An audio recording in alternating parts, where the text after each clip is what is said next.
Hi, welcome to my session. My name is Becca List, and this is using read alouds as windows and mirrors for primary emergent bilinguals. So in the time that I have right now, I'm kind of going to share more about my experience in this instead of, a list of strategies that you can implement, because the way I learn is from other people's experience and then kind of think about it, process it, and make it into what works for me in my situation. So I hope that can work for you today during our time. So we're going to talk about who I am a little bit first, my experience teaching and in education, so that you kind of get an idea of where I'm coming from and what I'm thinking and where I've been and what I've learned. So these are all the areas that I have taught in and the places. And for my language, I grew up in a monolingual English-speaking household, and then when I was 13, I started taking Spanish 1 in high school, like a lot of other American teenagers, but I traveled a lot and really was motivated to learn Spanish and become bilingual. And I continued coursework in college, and then I moved to Mexico and lived there for several years. And then after returning to the United States, I taught Spanish as a world language for a little while, and then I eventually moved to Dalton, Georgia, where I live now, where there's quite a strong Spanish-speaking community, and I get to use Spanish every day in my life. And I think that's a big part of why this is important to me, because my students are bilingual or they're emergent bilinguals, and language is really important to them. So something that hopefully a lot of you have seen, this TED Talk, The Danger of a Single Story. And if you haven't, I encourage you to watch it. We're not going to do that during this time together now, but just Google this. It's a little bit less than 19 minutes long, and it's very much worth it. But something that the author here, Chimamanda Ngozi Adichie, talks about is she's from Nigeria, and in her childhood experience, she read about characters in books who were all white, blue-eyed. They played in the snow, they ate apples, and they talked about the weather. And she says that as a child, she had never seen snow. She ate mangoes and not apples, and they never talked about the weather in Nigeria because it wasn't necessary, because everyone knew what the weather was going to be. So a quote that she says, "How impressionable and vulnerable we are in the face of a story, particularly as children, because all I had read were books in which characters were foreign. I'd become convinced that books, by their very nature, had to have foreigners in them and had to be about things in which I could not identify." And, I realized that her experience growing up was in the early mid-'80s when she was exploring literature and writing. And we have many more resources now. But at the same time, I don't want that for my students. I don't want them to think that the language of books and the characters in books are only for people who are not like them. I want them to experience what it's like to see themselves in books and then be able to write about characters that are like themselves. So continuing on, my very number one thing in this for my own learning is to know your who. Who are your students? And I know everyone who's been teaching has heard this before, because in every sort of curriculum program, it's talked about know your students and how they learn and what they like. But this is a little bit, I'm not going to say deeper, but it's a different lens about how to look at who they are and what they know and what they don't know. So here I'm going to bombard you with a bunch of questions, because I really like questions that don't necessarily have an answer right now, but something to think about, especially for your student population, which constantly changes for a lot of us. So here goes. Who are my students? Where are they from? Where are their parents from? What does their family and household look like? How much of their family lives near them? How much of their family lives with them? What do students know about their culture and identities? What do they celebrate? What is part of their daily life that might be different than mine as their teacher? Of what they know, what is important to them? What are they proud of? If anything, what are they embarrassed about their language and culture? What vocabulary are they familiar with and comfortable using in regards to their culture and identity? A story here. Recently we celebrated Hispanic Heritage Month, and at my school we made a video to feature some of our newer to country students talking about what it means to be Hispanic, and not all the students are familiar with these words that could be possible descriptors for them. They were familiar with nationality, so them being Mexican or Guatemalan, but not so much the word Hispanic or Latino, Latina, Latinx, or even bilingual or immigrant. Those were unfamiliar words to them. And this can be an opportunity for us to use these books to help them learn more about just the vocabulary related to who they are and maybe who other people are too. So continuing, have they ever read books or seen TV or movies about characters who look like them, talk like them, and have had experience like them? So it's important to assess and establish who our students are to be able to find the mirrors, to know where they are, to know what we want them to see from books about themselves. And also how we can see who they're not and who they don't have experience to or with, so that we can provide them opportunities to see just a little look into who's in the world that's not in their community at this present time, but they can still learn about. All right. So I'm going to talk about my who, because everyone has a different situation, different group of students, and I'm just going to talk about what I know right now. So in my school with my students, I teach at a pre-K through 5 Title I school with a very high percentage of Hispanic students, and 90 plus around there.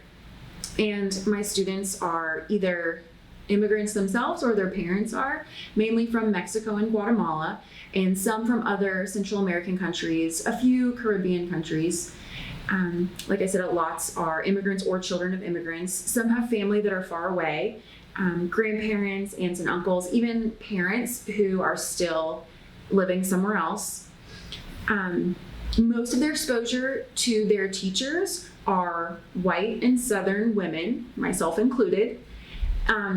They are most familiar with the religion of Catholicism and holidays, Christmas, Easter, certain things like First Communion services. They're familiar with weddings or Mass, and also things that happen in Christian church. They're familiar. Regarding language, Spanish is the main language of communication at our school. Spanish and English. Everything goes home in Spanish and English. It's what we use to communicate. Now, with more immigrants coming from Guatemala, we've seen in recent years a lot more students who use in their home an indigenous dialect from Guatemala. There's many that we've seen just in our community. However, most of them also speak Spanish, the parents. So there is a little exposure to that, and some they kind of just call them, oh, it's a dialect. And some of them don't know the name of it. Some of them do. Some of the students speak it with their parents frequently. Some of them just kind of have become passive bilinguals and identify it a little bit. And also we see a lot of bilingual households, especially as their children spend more time in school and the older siblings become more comfortable with English, and then the cousins, and then children can also help serve as translators. So that's a little bit of my who. So that's what I can look for in books to help students see a little bit of their own experience through these books. Now for windows, what am I looking for that my students would not have experience with? With ethnicities, that might be any other one. We don't have at our school any Asian students or Middle Eastern or Native American. It's not very diverse, and so there is a lot of opportunity here to be able to read lots of different books of kids or characters in general who are from different places, and also have different religions that could be different, that could be celebrated through holidays or practices and all those sorts of things. Also languages, really it's just the exposure is English, Spanish, and then those few indigenous dialects. And also family structures. Adoption and fostering is not very common in our community, particularly the school community. So having exposure to that is also a good thing. So before we get into the books, there's a couple of things that I want to talk about that have made my experience more meaningful. One is the read aloud versus the read to. Read aloud is what elementary teachers do all the time, probably every day. And even a lot of teachers get super comfortable with it even before leaving a student teaching experience.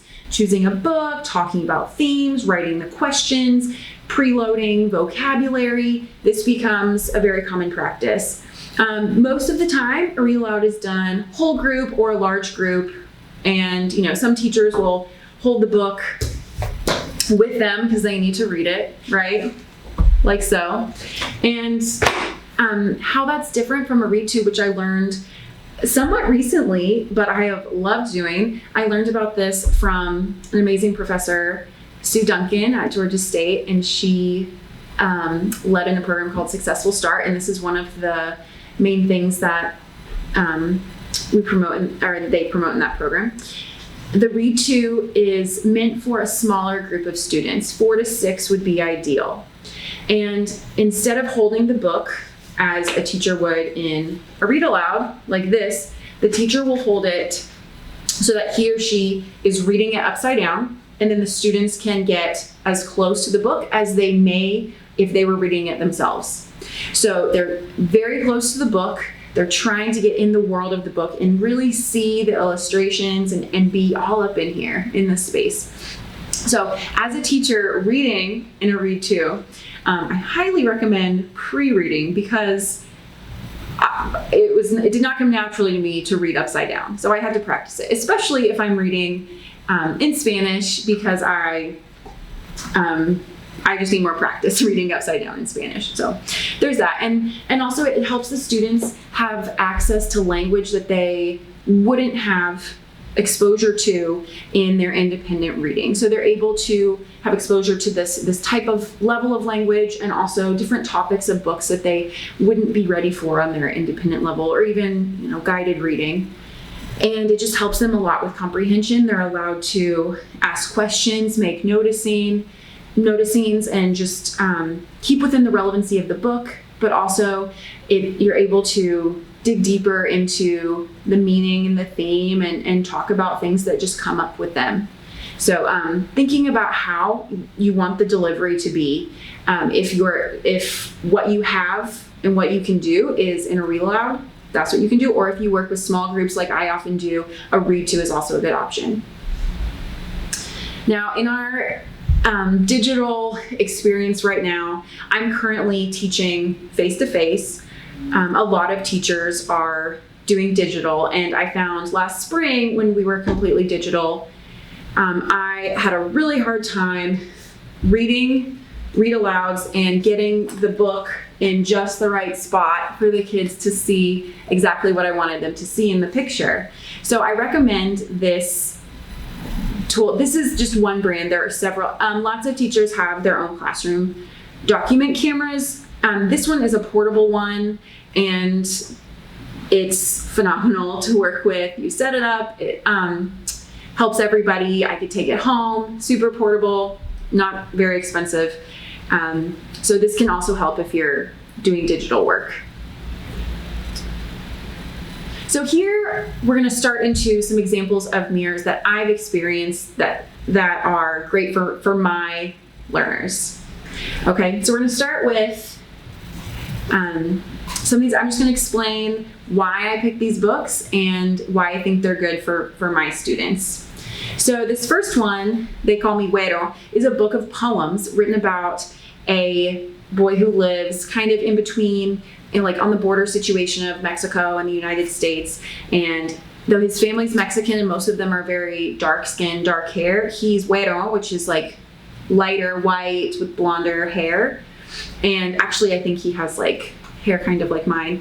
And it just talks about his experience being in that place of looking a certain way and being treated differently than his family, and how language plays a part of that. And there's a lot of translanguaging in here, and it's wonderful. This one I would really like to use with older students because there's a lot of really great topics about identity with culture and language that they can discuss.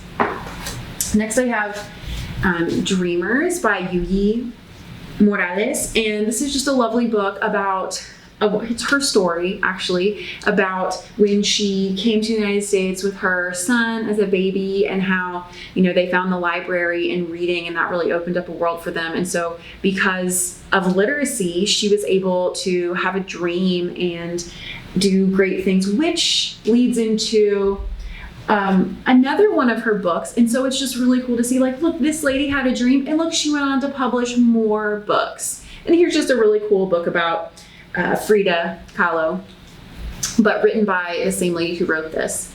So here's another.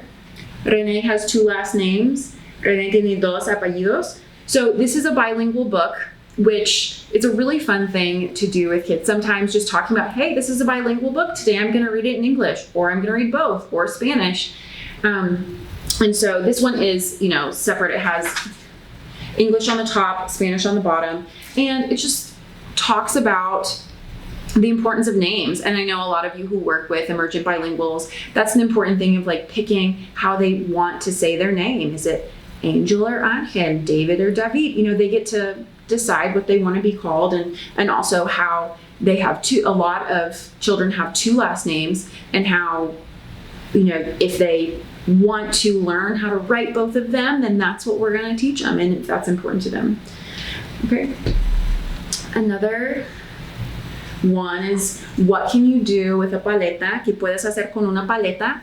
And this one is just a lovely story because there are 2 sides, but in the English side, there's a lot of translanguaging going on. And so the kids, because they call them, there's a little store, actually a few paleta or popsicle stores right by my school where the kids go a lot, and they know about these.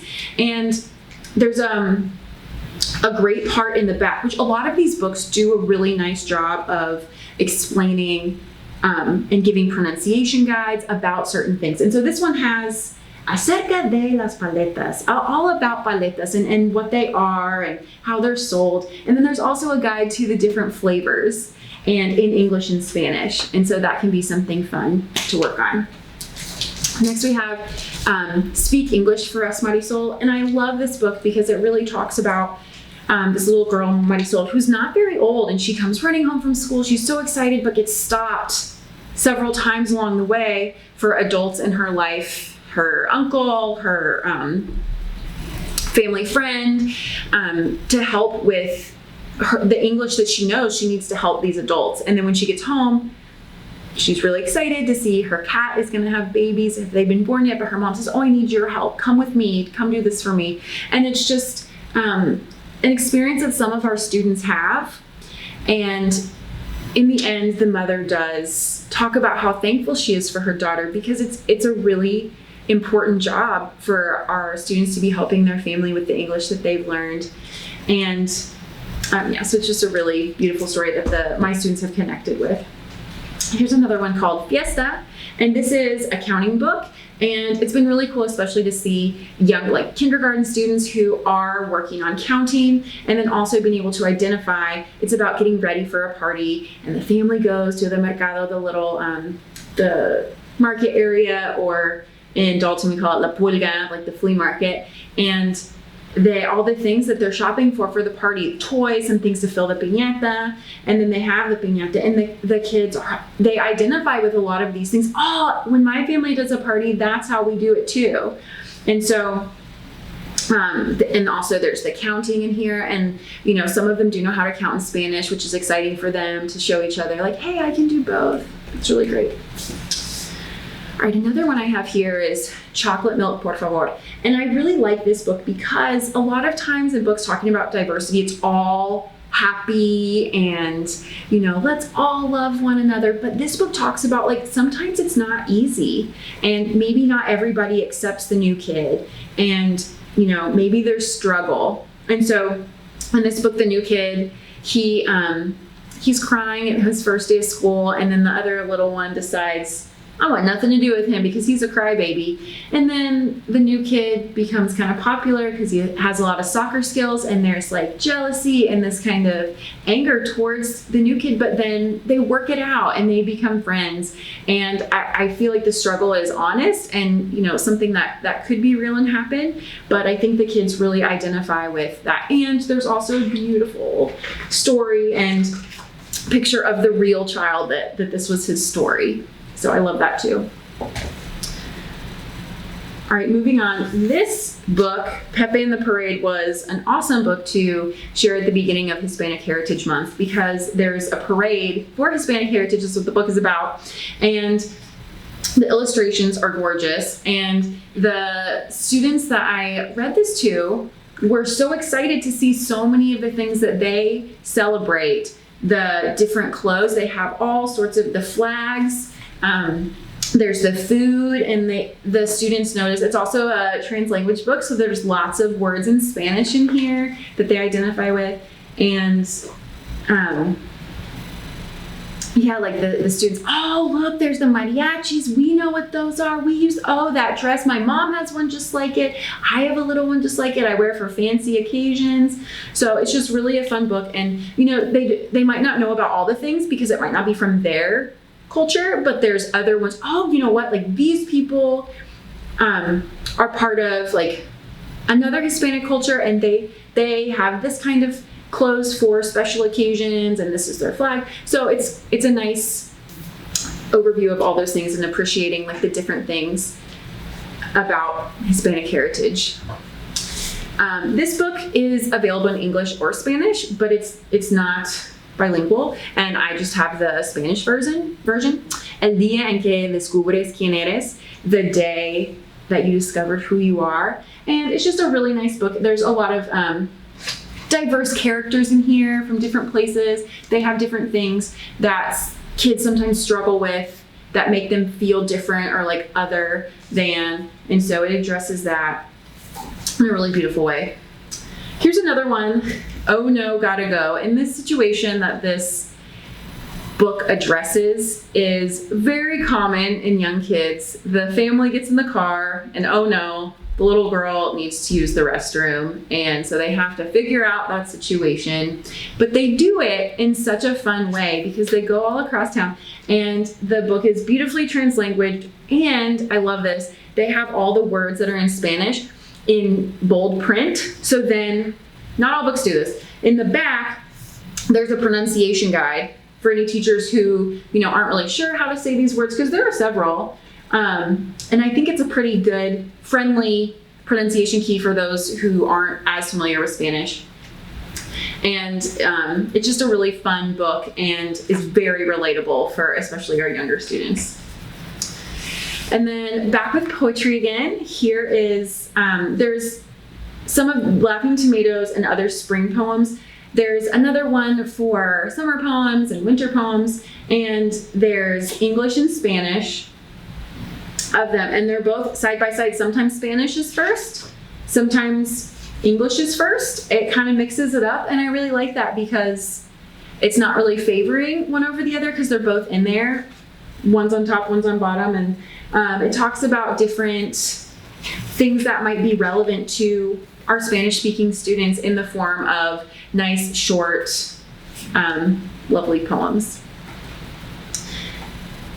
So moving on to, so all of these books I chose because there's a variety, and also we can look at language, how that plays in, and how Spanish and other languages too, but specifically in this case, Spanish belongs in literature. Kids of all sorts of skin tones and hair types and different families. They belong in books. Kids who just came to the United States from another country, those who are having a hard time adjusting, they all belong and have a place in books, and we should be reading about them. Okay, so on to windows. So these are experiences that my students would probably not have in their present lives, that I found some books about that I think would be relevant to their lives. So this one, Kimchi and Calamari, it is a chapter book. So maybe with some older kids, but it's about a boy who was adopted from South Korea in an Italian family in the United States, and just how the main character Joseph struggles with, is he Korean? Is he Italian? Is he both? He's adopted. What does this mean for him? All the while trying to be a regular kid in his mind. So it's important to see that students who are adopted can have some struggle about being adopted and what that means for them, and what that means in their life, but also they're regular kids too. Like, they have the same interests and that kind of thing. So this was a really cool book to show that, and his resolve with what it means for him to be adopted, and also how that's a continuing process for him. So this was really beautiful. Now this book, The Arrival, is a wordless book, and it was created so that it was made that it wasn't meant for one specific culture. It wouldn't be identified as like, oh, that's from that country or that country. The creatures in the story are made up and kind of alien-like in a way, just so that they're very different. And a lot of the buildings and that kind of thing are tried to not be of a certain culture, so that the emotion of the characters could really be seen through. And I went through the book with some of my new to country students in 4th grade and asked them, what do you think is going on? Like, what's happening? And, the parts where the guy who left his family to start the immigration process he was going to send for them later, his loneliness, and then him not being able to find connection with anybody else, they really understood that part, what it was like to be different and not know where to go for help.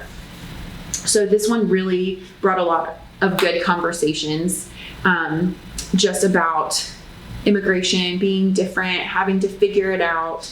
And it wasn't really tied to one specific culture. It could have been anybody in that situation. Now, these next 2 books bring me to a topic, because there's not a lot of diversity apart from the Hispanic community in my school. There's this story that really made me think about this one aspect of culture. One day, a teacher was walking down the hall with her class, and the first student in line, there was a substitute teacher that day who was wearing a hijab. It was beautiful. And the student goes, "Oh, what is she wearing? That's scary." And I thought, oh no. But then has he ever seen someone wearing that before?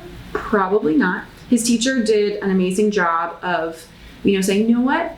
I love that she's wearing that. She looks beautiful. And then, but we should be able to provide students with, hey, look, this book is great. I am Muslim. And it just talks about, hey, this is who I am. Some of us look like this. Some of us look like this. This is what we believe. It's all about,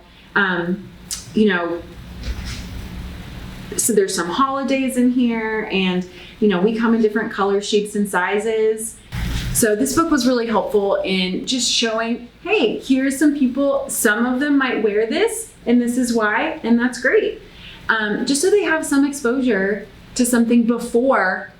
Not every kid is going to say everything they think, but some might. And so just so that they can have exposure and know about some things before they actually experience them.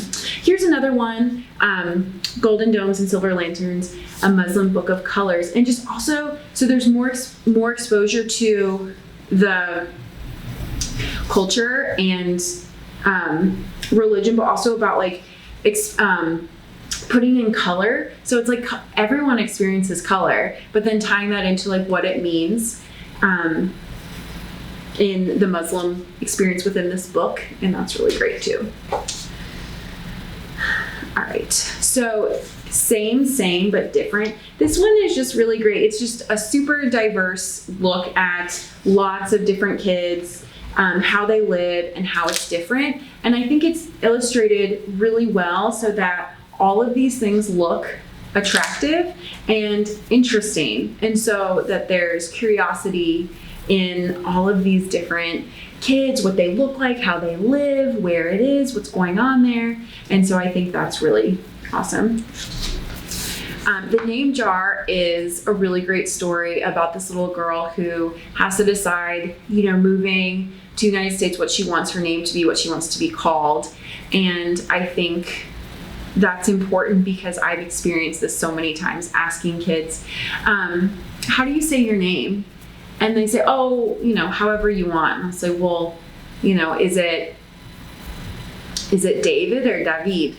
Oh, whichever. Well, no, letting them pick, but sometimes they're really used to just whichever, and they kind of go by both and they don't care. And that's fine to be flexible, but also if they do care, that they can feel comfortable to tell that to us, the teachers, and that the teachers can try their best to say the students' names as close to the correct way as possible.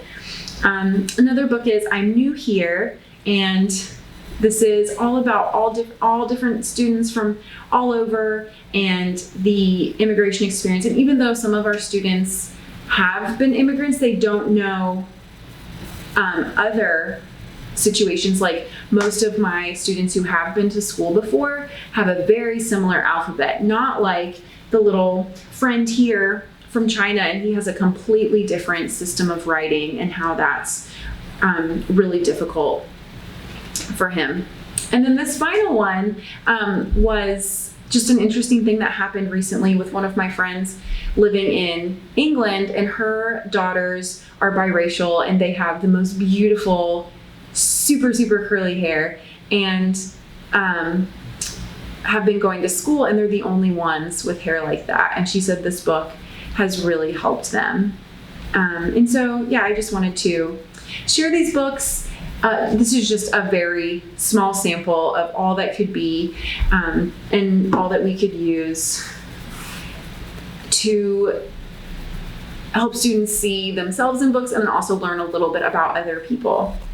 Now, I go to Instagram all the time for new ideas because some people have been doing this a lot longer than I have, especially with the English Spanish, and these are 4 of my favorite Instagram accounts to follow. They don't know me, but I follow them and I, use their ideas all the time, and I think they're fabulous. And I just really think that sharing is amazing and what we find works for us. And so, telling your grade level or the people at your school, hey, this book was phenomenal and how my students responded to it, I'd love to share it. And just being really